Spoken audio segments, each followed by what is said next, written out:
Hello बच्चों, आज हम लेकर आ चुके हैं फाइनली क्लास 10th के विज्ञान का लेक्चर 08। अगर इससे पहले का लेक्चर आप नहीं देखे हैं तो प्लेलिस्ट के अनुसार वीडियो जो है वहां पर सेट है, वहां पर जा करके प्लेलिस्ट के अनुसार सीरियल नंबर से वीडियो को देखें और अपनी पढ़ाई को कंप्लीट करें।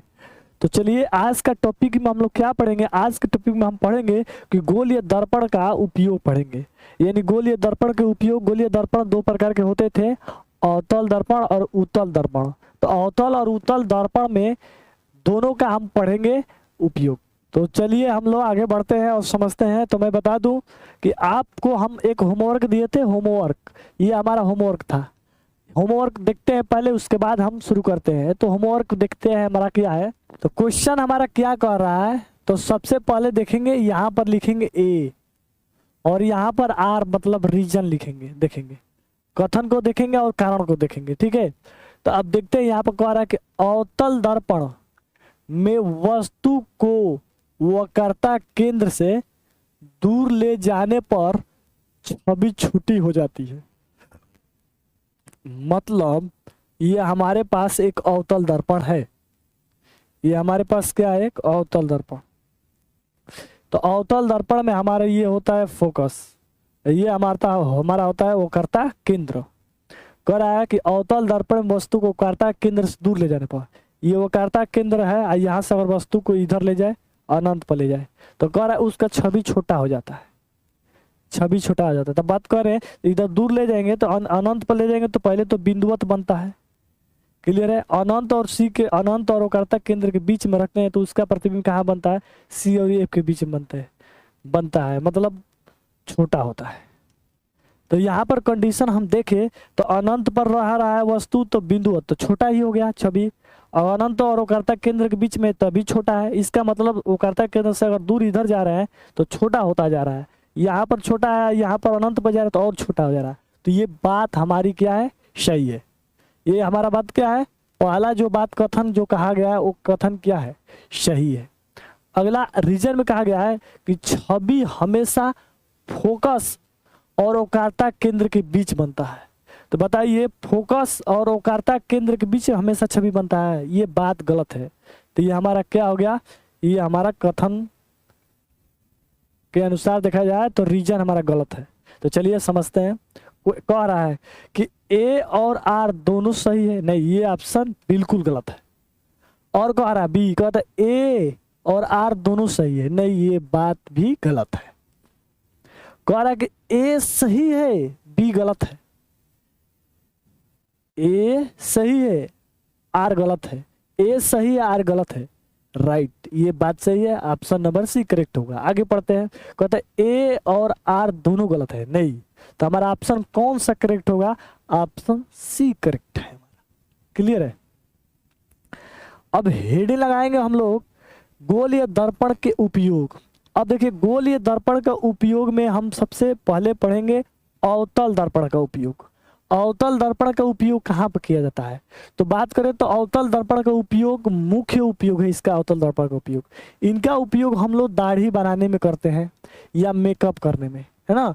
क्यों करते हैं दाढ़ी बनाने और मेकअप करने में, क्योंकि इससे हमारा चेहरा क्या होता है, बड़ा दिखता है, साथ साथ बड़ा के साथ साथ क्या होता है, सफाई, साफ दिखाई देता है। कैसा दिखाई देता है, साफ। अगर हम दाढ़ी बना रहे हैं तो हमारी छोटी छोटी दाढ़ियाँ है, दाढ़ियाँ उसमें क्या दिखेगी, दढ़िया हमारा जो है बढ़िया, दढ़िया बढ़िया लगेगा। हाँ, तो हमारी चेहरा पर का जो दाढ़ी है वो क्या लगेगा, बड़ा दिखेगा उसमें। क्लियर है। तो यहाँ पर देख रहे हैं आप, देख सकते हैं यहाँ पर कि दाढ़ी बनाने में हम इसका उपयोग करते हैं। सेकेंड उपयोग जो है हम लोग, ये डॉक्टर जो है इसका यूज करता है दांतों के बड़े फिगर देखने में, दंत चिकित्सक द्वारा इसका यूज होता है। तो डेंटिस्ट, यहाँ पर देखिए डेंटिस्ट मतलब क्या होता है, दंत चिकित्सक हिंदी में बोलते हैं। तो किसके द्वारा, दंत चिकित्सक द्वारा इसका यूज किया जाता है। क्या करने में, तो दांतों का बड़ा करके देखने के लिए उपयोग किया जाता है। आप देख रहे हैं यहाँ पर कि डॉक्टर जो है यहाँ पर अवतल दर्पण का उपयोग यूज कर रहा है दांत का बड़ा फिगर देखने के लिए। दांत का फिगर क्या है, बड़ा दिखने के लिए। क्लियर है। सौर कुकर में, सौर कुकर मतलब सोलर फर्नेस में इसका यूज किया जाता है।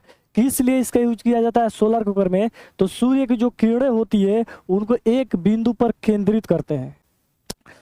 और इसका यूज कहाँ पर किया जाता है? तो वाहनों की हेडलाइट में, जो वाहन होते हैं आगे जो हेडलाइट होता है, हेडलाइट, उस हेडलाइट के आगे इसका यूज किया जाता है। किसके काम से? तो प्रकाश को सीधा और दूर तक भेजने के लिए इसका हेडलाइट में यूज किया जाता है। क्लियर है? तो हमने क्या सीखा? हमने सीखा कि अवतल दर्पण का उपयोग कहाँ पर किया जाता है। आगे समझते हैं। दूसरा हम समझते हैं कि उत्तल दर्पण का उपयोग समझते हैं। उत्तल दर्पण का उपयोग कहाँ पर किया जाता है? तो उत्तल दर्पण का यूज जो है हमारा कहाँ पर किया जाता है?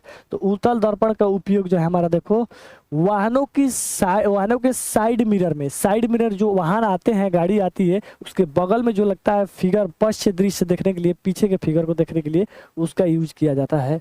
तो वाहनों के साइड में, रियर व्यू जिसको बोलते हैं। तो ये इससे क्या होता है, ये क्यों यूज किया जाता है? क्योंकि ज़्यादा क्षेत्र इससे दिखता है।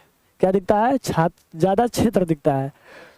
मतलब इस वाहन में अगर हम लोग साइड मिरर के रूप में अगर उत्तल दर्पण लगाते हैं तो उसका दृष्टि क्षेत्र जो होता है, देखने वाला क्षेत्र होता है, ज़्यादा होता है, मतलब ज़्यादा दूर तक उसमें फिगर बनता है।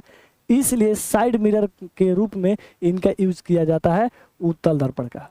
सेकेंड बात करें, देखिए यहाँ पर, देखिए साइड मिरर के रूप में यूज किया गया है। यहाँ पर देखिए वाहन जो है, ये हमारी वाहन जो है, यहाँ पर साइड मिरर के रूप में किसका यूज किए हैं हम लोग? Side mirror. बगल में गाड़ी है जो यूज किया जाता है, क्योंकि इसका दृष्टि क्षेत्र देखिए बड़ा, बहुत दूर तक ले फिगर बना रहा है। दृष्टि क्षेत्र इसका क्या होता है? बहुत अधिक होता है। क्लियर है? आगे देखते हैं दूसरा, सड़क के मोड़। सड़क के मोड़ पर भी इसका यूज किया जाता है। क्यों? दुर्घटना से बचाव के लिए। यहाँ पर देख सकते हैं कि जो हमारी ये सड़क है, ऐसे सड़क है, यहाँ पर ये यूज किया गया है। इसलिए कि जब वहाँ से हमारी इधर से गाड़ी कोई जाएगी तो ये गाड़ी जब जाएगी तो इस फिगर में देखेंगे तो उधर से जो गाड़ी आ रही है हमें दिखाई देगी। हमारी गाड़ी इधर से अगर जा रही है तो इस मिरर में एक बार देखेंगे तो उधर जो है गाड़ी, अंधा मोड़ है, तो उधर का गाड़ी के जो है, जो भी वाहन है या जो भी व्यक्ति है, उनका फिगर इसमें आप देख सकते हैं। इधर मुड़ने से पहले इसमें देख लीजिए, उधर का फिगर दिखेगा और आप आराम से मुड़ सकते हैं, जिससे दुर्घटना हमारी क्या होगी? नहीं होगी। तो क्लियर है? इतना बात क्लियर है। अगला बात करें हम लोग तो दुकानों या माल में सुरक्षा के लिए, दुकान में माल को सुरक्षा करने के लिए इसका यूज किया जाता है, क्योंकि ये पूरे एरिया पर क्या कर रखता है? नजर रखता है। देखिए यहाँ पर ये जो दुकान है, इसमें हम लोग कौन सा दर्पण लगाते हैं? हम लोग उत्तल दर्पण लगाते हैं। यहाँ पर उत्तल दर्पण हमारा पूरा लगा हुआ है ये, और सारे एरिया देखिए, इस एरिया को कवर करके इस फिगर में बना कर नजर रखा है, यहाँ से हम देख सकते हैं। क्लियर है? आगे देखें, अगला जो है कहा गया है कि पार्किंग एरिया में, इससे क्या होता है? पार्किंग आसपास की जो स्थितियां है वो दिखती है, इसमें आराम से बैठे रहेंगे, लगा देंगे हम लोग पार्किंग में, तो सारा पार्किंग जो पीछे के जो एरिया है, इस फिगर में आराम से हम दूर तक एरिया को एक जगह बैठ करके देख सकते हैं। पार्किंग एरिया देखिए आप, यहाँ पे ये एरिया है पार्किंग एरिया हमारा। ये कौन सा एरिया है? सारी एरिया पार्किंग एरिया है। ठीक है, ये पार्किंग एरिया है और यहाँ पे ये दर्पण लगा हुआ है। और इसमें देखिए फिगर बना है कि नहीं बना है? पूरा जितनी भी गाड़ी है इस पार्किंग एरिया में, यहाँ पर गाड़ी खड़ी है, इसका फिगर यहाँ पर बना हुआ है। तो आराम से यहाँ से बैठ जाएंगे हम लोग, आराम से देखते रहेंगे, सारा फिगर पीछे का दूर तक ले शीशा में बैठ कर लगा सकते हैं। क्लियर है? तो ये हमारा टोटल जो है उत्तल दर्पण के मुख्य उपयोग हुए। और मैं बात कर लूँ थोड़ा सा और भी, हम देखते हैं कुछ देखते हैं, छोटा सा अंतर देखते हैं। एक छोटा सा अंतर ये देखेंगे कि अवतल दर्पण और उत्तल दर्पण में क्या डिफरेंस होता है। देखिए भाई, अवतल दर्पण की बात करें तो अवतल दर्पण में वस्तु कैसी दिखती है? बड़ी दिखती है। और उत्तल दर्पण में वही बात करें तो इसका मेन बात है कि इसका क्षेत्र क्या होता है? बड़ा क्षेत्र होता है। मतलब उत्तल दर्पण जो है इसका उपयोग और कहीं पर कर रहे हैं तो इस पर्पज से कर रहे हैं क्योंकि इसका क्षेत्र क्या है? बड़ा है। मतलब बहुत दूर तक ले क्षेत्र का उसका इमेज बना करके एक जगह केंद्रित करता है। ये अवतल दर्पण किस लिए यूज करेंगे? जब किसी चीज का बड़ा फिगर देखना होगा तो अवतल दर्पण का उपयोग करेंगे। यानी आप छोटी सी बातें समझ गए ट्रिक में कि हम लोग अगर ज्यादा क्षेत्र का फिगर बनाना होगा तो हम लोग उत्तल दर्पण लगाएंगे। अगर किसी का बड़ा प्रतिबिंब देखना होगा तो हम लोग कौन सा दर्पण लगाएंगे? अवतल दर्पण लगाएंगे। क्लियर है? तो चलिए हम आपसे कुछ क्वेश्चन करते हैं, आप क्वेश्चन का जवाब दीजिए। चलिए कुछ क्वेश्चन है यहाँ पर। क्वेश्चन फर्स्ट कि समतल दर्पण की फोकस दूरी क्या होती है। तो बात करें समतल दर्पण की फोकस दूरी होती है अनंत होती है। समतल दर्पण की फोकस दूरी अनंत होती है, इसका वक्रता त्रिज्या भी अनंत होता है। क्यों होता है? क्योंकि यह क्या होता है, यह गोलीय नहीं होता है, यह समतल होता है। क्लियर है? चलिए अगला क्वेश्चन देखते हैं। कह रहा है कि फोकस दूरी और वक्रता त्रिज्या का सही संबंध क्या है। हम बताए थे कि फोकस दूरी एफ इक्वल टू होता है आर अपान में 2, तो ये एफ इक्वल टू हो जाएगा हमारा आर अपान में 2। क्लियर है? सेकंड, नेक्स्ट क्वेश्चन देखते हैं, question number third. Question third क्या कह रहा है?